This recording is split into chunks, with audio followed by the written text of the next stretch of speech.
அந்த படங்கள் எதுவுமே கமர்ஷியல் ஹிட்னு நம்ம சொல்லவே முடியாது. ஏற்கனவே நமக்கு செவி வழியாக இந்த செய்திகள்லாம் ஒரு வழியாக வந்து சேரும். நீங்க அந்த அசல் சம்பவத்தை உள்ள வச்சுக்கிட்டு அதுக்குள்ள ஒரு புனைவை உருவாக்குறது இருக்குல்ல. ஆக்சுவலா இந்த மாதிரி கதைக்கு வந்து வில்லனா வந்து ஒரு தனிநபர் இருக்க முடியாது. இதுல மறைக்கப்பட்ட வரலாறு என்ன அப்படின்னு பார்க்கிறோம். பெரிய வித்தியாசம் ஒண்ணுமே இல்லை. தீ பரவட்டுனா அதை பார்த்துட்டு போய் எல்லாரும் தீ வச்சிருவாங்களா எல்லாரும். இவ்வளவு பாதிக்கும் நம்மள. இந்த யதார்த்த பிரச்சனைகளை வந்து மிக சரியா பிரதிபலிச்சுட்டு திராவிட இயக்கத்தை கழித்து விட்டு தமிழ்நாட்டினுடைய அரசியலை சிந்திக்கவே முடியாது. தமிழ் செல்வன் பேர் வச்சிருக்காங்க. இவங்களை வச்சு எப்படிடா வந்து தமிழர்களுக்கு எதிரான போராட்டம்? மாணவர்கள் போராட்டத்தை வந்து அரசினால கட்டுப்படுத்த முடியல. இன்னொரு மொழி போராட்டத்துக்கு தயாராகி விடுவார்களோ, தேசிய கல்விக் கொள்கைக்கு எதிராக தயாராகிடுவாங்களோ அப்படிங்கிற அச்சம் வந்து. நம்பகமான விஷயங்களை தொடர்ந்து உரையாடி வருகிற நியூஸ் போக்கஸ் தமிழ் சேனலை சப்ஸ்கிரைப் பண்ணுங்க. தொடர்ந்து ஆதரவு தாருங்கள்.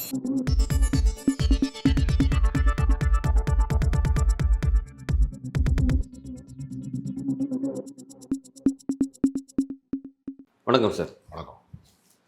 பல கட்ட பிரச்சனைகளுக்கு பிறகு பராசக்தி படம் திரையிடப்பட்டிருக்கு, வெளியே இருக்கு படம். படத்தை நம்ம பார்த்தோம். படத்தை பற்றி உங்களுடைய மதிப்பீடு என்ன சார்? படம் எப்படி இல்லை? ஒரு ஆக்ஷன் படம், ஒரு என்டர்டெயின்மெண்ட்டுக்கான ஒரு ஆக்ஷன் படத்தை உண்மை சம்பவங்களோட தொடர்பு படுத்தினா நம்பகத்தன்மை வந்து அதில் கூடும். நீங்கள் ஒரு ஒரு ஒரு உண்மையாகவே நடந்த வரலாற்று சம்பவத்தை நீங்கள் வந்து அச்சசலாக சொல்கிற போது அந்த படங்களுக்கு எதிர்பார்ப்பு இருக்காது. ஏன்னா அந்த சம்பவங்கள் வந்து ஏற்கனவே நமக்கு செவி வழியாக இந்த செய்திகள்லாம் ஒரு வழியாக வந்து சேர்ந்துருக்கும். நீங்கள் வரலாற்று கதாநாயகர்களாக இருக்கக்கூடிய பாரதி, பெரியார், காமராஜர், இது மாதிரி பற்றிலாம் படம் எடுக்கிற அந்த அந்த வகை படங்கள் இருக்குல்ல, அந்த படங்கள் எதுவுமே கமர்ஷியல் ஹிட்னு நம்ம சொல்லவே முடியாது. அது ஒரு சிறிய கவனம் பெற்ற படங்கள் அப்படி வேணால் வச்சுக்கலாமே தவிர ஒரு ஒரு வழக்கமான கமர்ஷியல் படத்துக்கான ஒரு ஆகா ஓகோக்கான ஒரு படம்னு சொல்லவே முடியாது. ஆடியன்ஸு கும்பலாக போனால் என்னலாம் சொல்ல முடியாது. செலக்டிவ் ஆடியன்ஸ், கொஞ்சம் ரசனையில் கொஞ்சம் கூடுதலானவர்கள், கொஞ்சம் கல்வி பின்புலம் உள்ளவர்கள் அப்படி தான் அந்த படத்தை பார்ப்பாங்க. நீங்கள் அந்த அசல் சம்பவத்தை உள்ளே வச்சுக்கிட்டு அதுக்குள்ளே ஒரு புனைவை உருவாக்குறது இருக்குல்ல. இப்போ வீரப்பன் கதையை வந்து மையமாக வச்சுக்கிட்டு கேப்டன் பிரபாகரன் ஒரு படத்தை உருவாக்குறாங்க. ஆனால் அந்த கதையில் வீரப்பன் பக்கம் இருக்கக்கூடிய நியாயங்களை பற்றி பேசுகிறாங்களான்னு பார்த்தா போலீஸ் பாயிண்ட் ஆஃப் வியூவில் தான் கதை சொல்லப்பட்டது. அப்போ என்ன செய்யறதுன்னா, சென்சாருங்கிற ஒரு விஷயம் இருக்கிற வரைக்கும் அரசுக்கு எதிரான கருத்துக்களை வந்து நம்ம வந்து அதிகம் பேச முடியாது.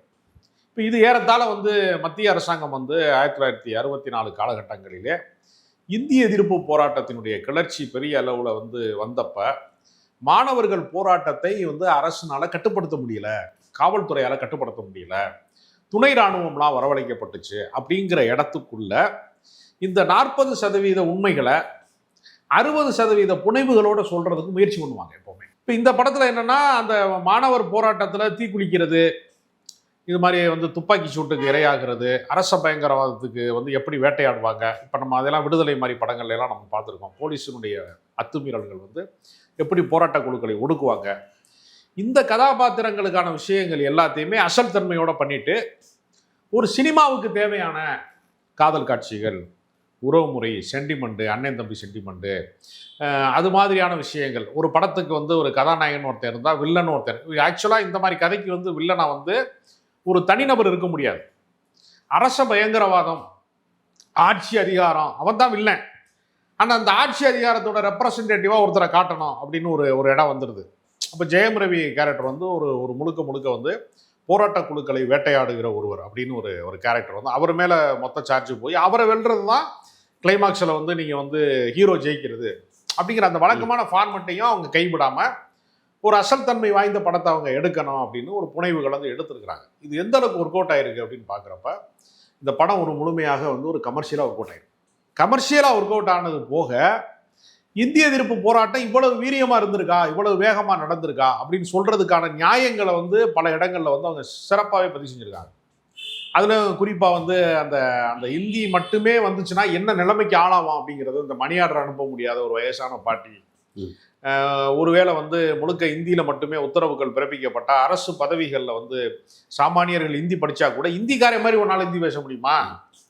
நீ பேசுற இந்திய இப்போ இங்கிலீஷ்காரன் வந்து நம்ம பேசுற இங்கிலீஷை ஒத்துக்குருவானான்னு ஒரு கேள்வி இருக்குல்ல. நம்ம பேசுறது இங்கிலீஷ் மாதிரி, அது இங்கிலீஷ் கிடையாது. ஒரு யூரோப்பியன் பேசுற ஆங்கிலத்தையும் ஒரு தமிழ்நாட்டுக்காரன் வந்து ஒரு தமிழ் மீடியத்திலேருந்து படிச்சுட்டு வந்து பேசுகிற ஆங்கிலத்துக்குமான வேறுபாடு இருக்குல்ல, ப்ரொனவுன்ஸில் வேறுபாடு இருக்குது.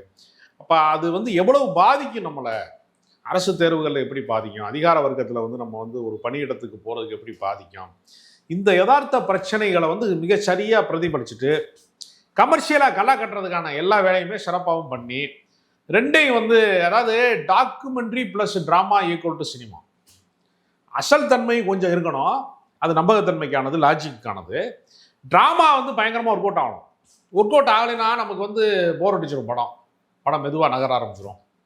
அது விறுவிறுப்பை கூட்டுறதுக்கு ட்ரெயின் மேலே ஃபைட் வச்சுருக்காங்க, ஆக்ஷன் காட்சிகள் வச்சுருக்காங்க, துப்பாக்கி சூட்டில் வந்து எல்லாருமே பலியானாலும் ஹீரோ மட்டுமே தப்பிச்சு ஓடுறாருங்கிற மாதிரி அந்த வழக்கமான ஹீரோயிசத்தை ஒரு காதல் காட்சியும் உள்ளே வருது. ஆமாம், கடைசி வரையும் வருது. அதுக்கடையில் வந்து ஒரு ஹிந்தி படிக்கிறதுக்காக ஒரு பொண்ணுகிட்ட வந்து ட்ரை பண்ணுறாங்க, ஆல் இண்டியா ரேடியோவில் ஒர்க் பண்ணுறான் அப்படின்னு சொல்லும் போது அவள் ஒரு தெலுங்குக்காரி. அது போக பிற மாநிலங்களில் இருக்கக்கூடியவர்களும் பிற மொழி பேசக்கூடியவர்களும் இந்த தமிழ் மொழி சார்ந்த இந்த போராட்டத்தை, தாய்மொழிக்கான போராட்டத்தை ரொம்ப வந்து ஆதரித்தார்கள் அப்படிங்கிற குரல்லாம் இருக்குல்ல.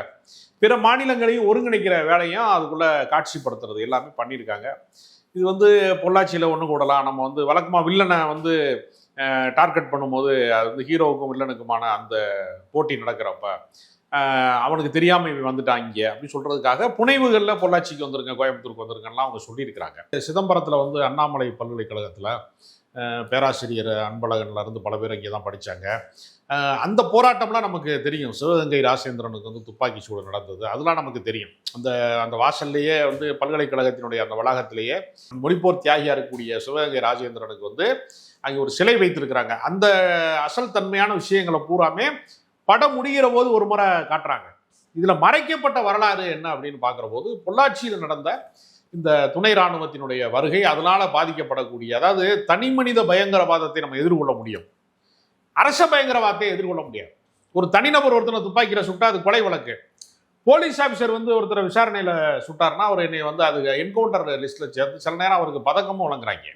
அது போய் நம்ம வந்து மனித உரிமை மீறல் அப்படின்னு நம்ம பேசணும்னா குற்றவாளியை வச்சு என்ன கொஞ்சம் ஆக முடியும் அப்படின்லாம் பேசுகிறாங்க. நம்ம பல பேர் வந்து என்ன பண்ணுறான், பாலியல் வழக்கு இந்த மாதிரியான அத்துமீறலான வழக்குகளில் அரச பயங்கரவாதத்துக்கு ஆதரவான குரலை சாதாரண மக்களிடமே கேட்கக்கூடிய ஒரு குரலாக மாற்றுறாங்க. அதை அந்த இடத்தையெல்லாம் மிக சிறப்பாக வந்து பண்ணி வந்து இந்திரா காந்தி கேரக்டரெல்லாம் உருவாக்கி ஏறத்தாழ வந்து உண்மைக்கு மிக நெருக்கமாக இந்த படத்தை உணர செஞ்சுருக்கிறாங்கன்னு நான் நினைக்கிறேன்.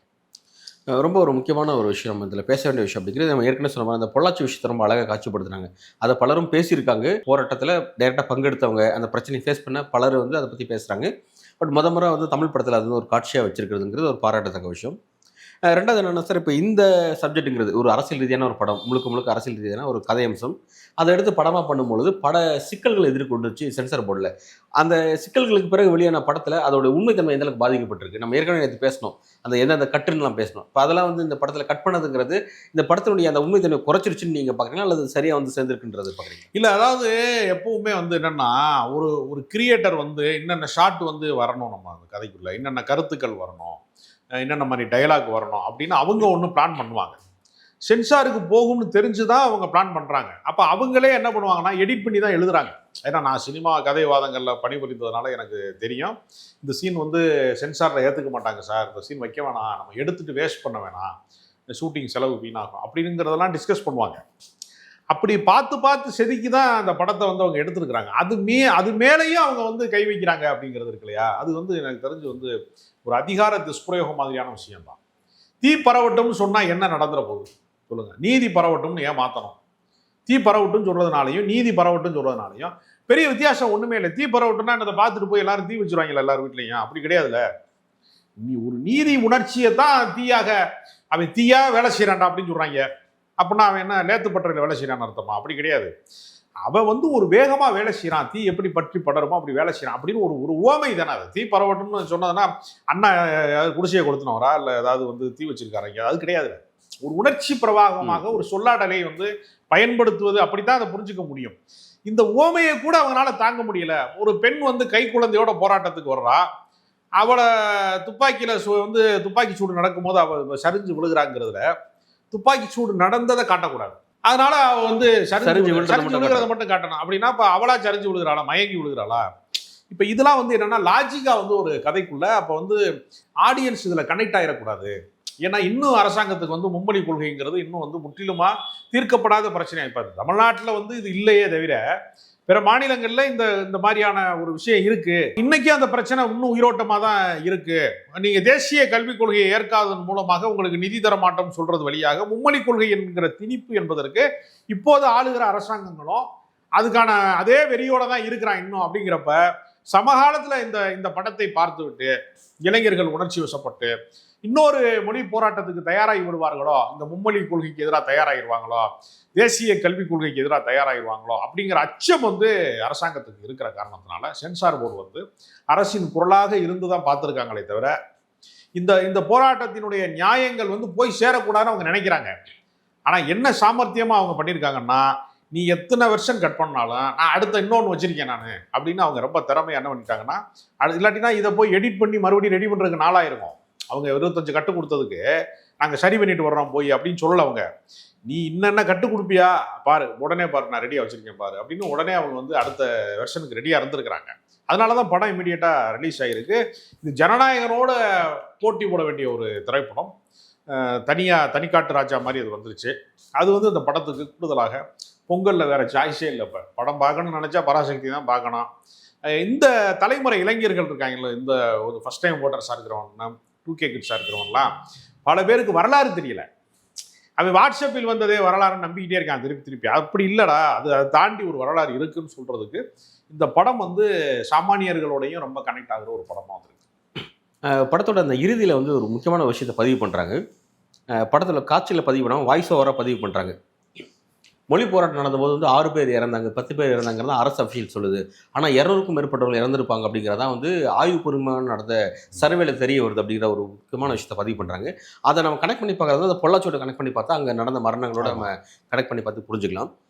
இந்த படத்தில் நான் ஒட்டுமொத்தமாக நான் பார்க்கும்பொழுது ஒரு படம் வந்து வெற்றி பெறுவதற்கு வந்து அந்த படத்தோட கதாநாயகனோட நெகட்டிவ் ரோலை எந்த வடிவமைக்கிறாங்கிறத பொறுத்து அந்த படம் வந்து ஸ்டாண்டர்டாக நிற்கும் அப்படின்ற ஒரு தியரி இருக்குது. அதுபடி பார்த்தீங்கன்னா ஜெயம் ரவி ஒரு நெகட்டிவ் ரோல் பண்ணுறாரு. அந்த ஜெயம் ரவியோட ரோல் பார்த்தீங்கன்னா வந்து படத்தில் வந்து அவர் தான் அந்த தூக்கி நிறுத்துறாரு. அவருடைய ரோலை வச்சு தான் படம் கனெக்ட் ஆகி போயிட்டே இருக்கு.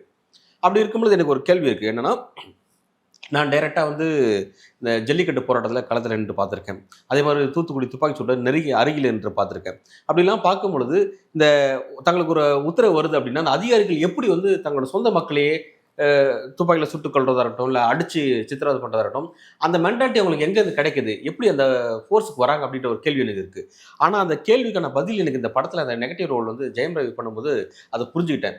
அவர் என்ன பண்ணுறாரு அப்படின்னா வந்து அடிப்படையிலே வந்து தமிழர்கள் மீதான எதிர்ப்பு மென்டாலிட்டி அவர்கிட்ட இருக்கிறத ரொம்ப அழகாக காட்டுறாங்க. அப்படிப்பட்ட ஒரு நபரை இங்கே ஃபிக்ஸ் பண்ணால் மட்டும்தானே அவன் வந்து இந்த விஷயத்தை கரெக்டாக எக்ஸிக்யூட் பண்ணும் அப்படின்னு சொல்லி மத்திய அரசு கரெக்டாக ஃபிக்ஸ் பண்ணி அவர் இங்கே போட்டிருக்காங்க. அதே மாதிரி தான் அவர் வந்து இந்த பொள்ளாச்சி இன்சிடென்ட்ல எனக்கு தமிழ் பட்டாலியன்ஸ் வேண்டாம், எனக்கு தமிழ்நாடு போலீஸ் எனக்கு வேண்டாம், நான் வந்து அதர் ஸ்டேட்ல இருந்து நான் துணை ராணுவ படையிலேருந்து இருக்கிறேன், எல்லாமே தமிழ் தெரியாத ஸ்டாஃப்ஸ் வேணும் அப்படின்னு கேட்குறாரு. அது ரொம்ப அழகாக கடத்திருக்காங்க. அந்த ஒரு பர்டிகுலர் சப்ஜெக்ட் எப்படி இல்லை. இப்போ நீங்கள் ஒன்றும் இல்லை, இப்போ இந்த ஜாதி கலவரம் மத கலவரம் நடக்குதுல்ல, அவன் என்ன பண்ணுவாங்கன்னா உள்ளூர்காரங்க பழகி இருப்பாங்க ஒருத்தருக்கு. அவனால திரும்ப சண்டை போட முடியாது. நேருக்கு நேரம் பாட்டு என்னடா மாப்பிள்ள நீலாம் எனக்கு எதிராக ரொம்ப சுத்திரியாடா அப்படி கேட்டாங்கன்னா மனசு ஒரு நிமிஷம் பதறிடுவான். அதனால இவங்க என்ன பண்ணுவாங்கன்னா வெளியூர்ல இருந்து ஆளை இறக்குமதி பண்ணுவாங்க. இப்போ நீங்கள் அன்னோன் பர்சனாக இருக்கிற போது உங்களுக்கு அடிக்கிறது, மண்டையை உடைக்கிறது, ஒருத்தனை வந்து ஒரு சூறையாடுறது அப்படிங்கிறது வந்து இப்போ நீங்கள் எப்போவுமே நீங்கள் பார்த்தீங்கன்னா கலவரக்காரர்களுடைய திட்டம், அதுக்கு ஏறத்தால காவல்துறையும் கலவரக்காரர்களுடைய திட்டமும் பார்த்தீங்கன்னா யூனிஃபார்ம் மட்டும்தான் மிஸ்ஸிங்கு. மிச்சத்தில் உளவியலாக பார்த்தீங்கன்னா நீங்கள் சொல்கிற மாதிரி தமிழ் குமரன், தமிழ் வேந்தன்லாம் பேர் வச்சிருக்கிறாங்க, தமிழ் செல்வன் பேர் வச்சிருக்காங்க. இவங்களை வச்சு எப்படிடா வந்து தமிழர்களுக்கு எதிரான போராட்டத்தை ஒடுக்குறது அப்படின்னு ஒரு அதிகார வர்க்கத்தினுடைய ஒரு குரல் கேட்குதுல்ல, அது ரொம்ப முக்கியமான ஒரு குரல். அது மாதிரி இன்னொரு முக்கியமான விஷயம் இருக்கு. சுதந்திர போராட்டத்தில் வந்து நீங்கள் வந்து பிரிட்டிஷ்காரனுக்கு எதிராக நீங்கள் என்னென்ன பண்ணீங்க அதைத்தானே இப்போ மக்கள் போராடிக்கிட்டு இருக்கான். இப்போ அவன் மாதிரியே நீங்கள் ஒடுக்குறீங்களடா, நீங்கள் பிரிட்டிஷ்காரனை மாறிட்டீங்களா அப்படின்னு ஒரு குரல் வருது. சட்டமன்றத்திலேருந்து எதிர்கட்சி எம்எல்ஏக்கள் கேட்குறாங்க அப்படின்னு ஒரு கேள்வி வருது. அதை விட ரொம்ப முக்கியமான கேள்வி, 1.5 லட்சம் போலீஸை வச்சுக்கிட்டு எப்படி 30 கோடி பேர் வந்து பிரிட்டிஷ்காரன் அடக்கினான் தெரியுமா? இது மாதிரி கொடூரமான வன்முறைகளின் வழியாக தான் அரச பயங்கரவாதம், இந்த மாதிரி குண்டு வெடிப்பு, துப்பாக்கி சூடு மாதிரியான இந்த ஃபயரிங்ல தாண்டா அவங்க அடங்குனாங்க. எஸ், அது ரொம்ப ஒரு அழகா சொல்றாரு. சுடுறது ஒருத்தர் தான் சொல்றேன், அந்த சத்தம் வந்து எல்லா மக்களும் கேட்கற மாதிரியான ஒரு பயத்தை ஏற்படுத்தும் அப்படிங்கிற அந்த ஒரு துப்பாக்கி சூடு வந்து 1 கோடி பேரை நடுங்க வைக்கும், பயமுறுத்த வைக்கும் அப்படிங்கிற உளவியல் ரீதியாக ஏன் துப்பாக்கி சூடு நடத்துறாங்க? ஒரு அரசாங்கம் துப்பாக்கி சூடு நடத்தினா அரசுக்கு எதிரான குரலா மாறுங்கிறது தெரியும். அது மீறி ஏன் நடத்துறாங்கன்னா, அது பல கோடி பேரை அதிர வைக்கிறது மூலமாக அந்த அச்சுறுத்தலின் வழியாக நீ பேசிடக்கூடாது, அதை அப்போ போராட்ட குரலா நீ மாறிடக்கூடாது அப்படிங்கிறது தான் பிரிட்டிஷ் ஆளுகிற வர்க்கம் எப்பொழுதுமே, அது பிரிட்டிஷ்காரனாக இருந்தாலும் சரி, இல்லை வந்து டெல்லி சர்க்காராக இருந்தாலும் சரி, எந்த அரசாங்கமாக இருந்தாலும் சரி, அந்த அந்த உளவியல் எப்படி கட்டமைக்கப்படுது, அதிகார வர்க்கத்தினுடைய குரல் வந்து எப்படி கட்டமைக்கப்படுது, அதிகார வர்க்கம் எப்படி செயல்படுகிறது அப்படிங்கிறத சொல்லியிருக்காங்க. ஒரு படத்தில் வந்து எப்போவுமே வில்லன் வீரியமாக இருந்தால் மட்டும்தான், எதிர்மறை கதாபாத்திரம் ரொம்ப தீவிரமாக இருந்தால் தான் கதை நகரும், இல்லைன்னா கதை வந்து ரொம்ப தொய்வாயிரும். இந்த படத்தை பொறுத்தவரையில் ஜெயம் ரவி வந்து பல படங்களில் ஹீரோவாக நடித்தவர், அவர் ஒரு எதிர்மறை கதாபாத்திரத்தை வந்து ஒரு சேலஞ்சான ஒரு கேரக்டரை வந்து நடிச்சிருக்கிறார். அது வந்து அவர் ரொம்ப பாராட்டுக்குரிய. இந்த படத்தை நகர்த்தினதுல சிவகார்த்திகேயனை விடவும் ஒரு படி மேலே வந்து ஜெயம் ரவி தான் ரொம்ப கூடுதலாக கவனிக்கப்படுறாருன்னு கூட சொல்லலாம். அந்த அளவுக்கு வந்து பண்ணியிருக்காங்க. இந்த படத்துடைய பெரிய அளவில் இந்த படத்தில் மைனஸ் கிடையாது. இந்த படத்தில் வந்து பாடல் இன்னும் கொஞ்சம் பெட்டராக இருந்திருக்கலாம் அப்படின்னு ஒரு இருக்கு. ஆனால் பொலிட்டிக்கலாக வரக்கூடிய விஷயங்கள், அதில் புரட்சி கவிஞர் பாரதிதாசனுடைய செந்தமிழை காக்க சேனை ஒன்று திரளணும் அப்படின்னு சொல்கிற மாதிரியான விஷயங்கள்லாம் ரொம்ப உணர்ச்சி மயமாக கவிதைகளை பாடலாக கூட அவங்க கையாண்டிருக்காங்க. அதெல்லாம் ரொம்ப சிறப்பானதாக இருக்குது. ஒளிப்பதிவு எல்லா வகையிலையுமே டெக்னிக்கலாக வந்து இந்த படம் வந்து ஒரு கம்ப்ளீட் படமாக தான் இருக்குது. கதாநாயகி போர்ஷன் அப்படிங்கிறது தொடக்கத்தில் வந்து இந்த கதையை நகர்த்துறதுக்காக பயன்படுது, மற்றபடி அது வந்து பெரிய அளவில் துணை செய்யலை. ஆனாலும் பெண்கள் கதாபாத்திரம்னு நிறையா வச்சுருக்காங்க. ஒரு சாமானிய ஒரு ஒரு ஒரு பேரனை கொண்டுட்டாங்களே அப்படின்னு ஒரு வயசான பாட்டி புலம்புற இடத்துல கையறு நிலையில் இருக்கக்கூடிய மக்கள், திருப்பி தாக்க முடியாம நிலைமையில இருக்கக்கூடிய மக்கள், பலவீனமான இருக்கக்கூடிய மக்கள், வறுமைப்பட்டவங்க, அவங்கெல்லாம் போராட்ட களங்களில் வந்து நிற்பதும் அவங்க பாதிக்கப்படுறதுமான விஷயம்லாம் இருக்குல்ல, அதெல்லாம் ரொம்ப உணர்ச்சி பூர்வமாக இந்த படம் வந்து எடுத்திருக்கிறாங்கன்னு நான் சொல்றேன். இப்போ இந்த படம் அப்படிங்கிறது ஒரு பீரியட் படம். 1965 நடந்த ஒரு மொழி போராட்டம், அந்த கதை களத்தை மையமாக வச்சு எடுக்கப்பட்ட ஒரு படம். அன்றைக்கு திமுக எப்படி வந்து இந்த போராட்டத்தை வந்து மக்கள் மத்தியில் கொண்டு போய் சேர்த்துனாங்க, மாணவர்கள் மத்தியில் அந்த எழுச்சி எப்படி கொண்டு போய் சேர்த்துனாங்க அப்படிங்கிறது இந்த காட்சி இருக்கு. அப்படி ஒரு மாணவர்கள் எழுச்சி பெற்று போராடும் போது அன்றைக்கு இருந்த மத்திய சர்க்கார் அதை எப்படி அடக்குச்சு அப்படிங்கிற மாதிரி காங்கிரஸ் அரசாங்கத்தை எப்படி அடக்குச்சு, மக்களுக்கு எதிராக திரும்பிச்சு அப்படிங்கிறத காட்டுறாங்க. ஆனால் இன்னைக்கு வந்து பாஜக கவர்மெண்ட் சென்ட்ரல் கவர்மெண்ட்டாக இருக்குது. இன்னைக்கு அதே திமுக ஆட்சியில் இருக்க ஒரு விஷயமா இருக்குது. இப்போ எலெக்ஷனுக்கு இன்னும் நம்ம வந்து ஒரு 1.5 மாதம் நெருக்கத்தில் நம்ம இருக்கோம். இப்போ இந்த நேரத்தில் இந்த படம் அப்படிங்கிறது பொலிட்டிக்கலாக என்ன டிஎம்கேக்கு ஒரு மைலேஜ் ஏற்படுத்தும், அது எப்படி கனெக்ட் ஆகும் நீங்கள் பார்க்கலாம். இல்லை, இதில் பேரறிஞர் அண்ணாவுடைய குரல் கேட்பது, அவரோட சாயலில் இருக்கக்கூடிய அந்த உருவமாக சேத்தனை செலக்ட் பண்ணது, அதெல்லாம் வந்து ரொம்ப பிரமாதமாக ஒரு கூட்டம். அண்ணாவினுடைய அந்த குரல் இருக்கு இல்லையா, அதை கேட்கும்போது சிலிர்ப்பாகவே இருக்கு. அண்ணாவை பார்க்காத ஒரு தலைமுறை, அண்ணாவுடைய பேச்சை கேட்காத ஒரு தலைமுறை, அந்த போராட்டங்களை சந்திக்காத தலைமுறை, திராவிட இயக்கம் என்ன செஞ்சுச்சு, ஒன்றுமே செய்யலை என்ற அவதூறுகளை பரப்பக்கூடியவர்களுக்கு பதில் சொல்கிற விதமாகவும் இந்த காட்சிகள் அமைக்கப்பட்டிருக்கு. அதனால திரைப்படமாக இதை கடந்து போக முடியாது. அதை தாண்டி திராவிட இயக்கம் குறித்து அதை பற்றி புரியாத அல்லது அதை பற்றி அறியாத இன்னொரு தலைமுறை மிக மோசமான விமர்சனங்களை முன்வைக்கிற போது அதுக்கான பதிலாகவும் இந்த படம் இருக்கிறதுனால தேர்தலில் இதனுடைய தாக்கம் எதிரொலிக்கும். திராவிட இயக்கத்தை கழித்து விட்டு தமிழ்நாட்டினுடைய அரசியலை சிந்திக்கவே முடியாது, புறக்கணிக்கவே முடியாது என்பதற்கான குரலாக அண்ணாவுடைய குரல் வந்து அதில் வந்து காட்சிப்படுத்தப்பட்ட விதத்தாலையும் அல்லது அந்த கருத்துக்களாலையும் இந்த தலைமுறைக்கும் அதை குறித்த ஒரு பார்வை உருவாகும். இப்போ நீங்கள் பிஜேபிக்காரங்க தொடர்ந்து பெரியார் அடிச்சு என்னதான் அப்படி பெரியார் பண்ணியிருக்கிறாரு அப்படிங்கிறத ஒரு தலைமுறை படிப்பதற்கான அல்லது கொஞ்சம் விஷயங்களை தெரிந்து கொள்வதற்கான வாய்ப்பாக அது மாற்றப்பட்டது. அதே மாதிரி இப்போ அண்ணாவை தேட வேண்டிய ஒரு சூழலை இந்த திரைப்படம் விதைத்து விட்டதா அப்படின்னு சொல்லக்கூடிய அளவுக்கு ஒரு புதிய திசையை, ஒரு பாய்ச்சலை காட்டியிருக்கிறாங்க. ஒரு உண்மை கதையை ஒரு புனைவோடு சேர்த்து எடுக்கப்பட்ட படம். இந்த மாதிரியான படங்கள் அப்படிங்கிறது கடந்த கால போராட்ட வரலாறுகளை மக்கள்கிட்ட இன்னைக்கு கொண்டு போய் சேர்ப்பதற்கு ஒரு உதவிகரமாக இருக்குது அப்படிங்கிறத புரிஞ்சிக்க முடியுது. வரும் காலத்தில் இதே மாதிரியான சில நிறைய படங்கள் எடுக்கப்படுது அப்படிங்கிறத நம்ம பொறுத்திருந்து பார்க்கலாம் சார். உங்களோட வருகைக்கும் கருத்துக்கும் மிக்க நன்றி.